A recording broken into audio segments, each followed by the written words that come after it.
మంచి మాట ఏంటంటే ఆలోచించేందుకు సమయాన్ని కేటాయించాలి. అది శక్తికి మూలం. మనము చదవడానికి సమయాన్ని కేటాయించాలి. అది వివేకానికి పునాది. దేవుణ్ణి ప్రార్థించేందుకు సమయాన్ని కేటాయించాలి. అది మనశ్శాంతికి రహస్యం.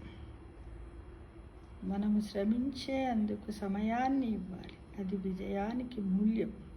చూడండి ఎంత చక్కటి మంచి మాటలు.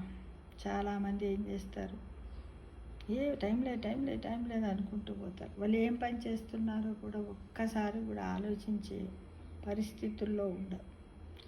మనం బుక్స్ చదువుతున్నావా, ఏదైనా స్తోత్ర పారాయణాలు చేస్తుందా, ఇక్కడ టైం ఎక్కడికి ఇప్పుడా చదివేది, తర్వాత మస్తుగా ఉంది అంటారు. మస్తు గంట ముసలోళ్ళు అయ్యాక అప్పుడు కూర్చొని చదువుతుంటే కాళ్ళు నడుముని వస్తుంది, నోటితోటి ఉచ్చారణ సరిగ్గా రాదు. అది కాదు, మనకు వయసు ఉన్నప్పుడే డబ్బు ఎలా సంపాదించుకుంటామో అలానే మనం అందరం కూడా స్తోత్ర పారాయణాలు చేయాలి.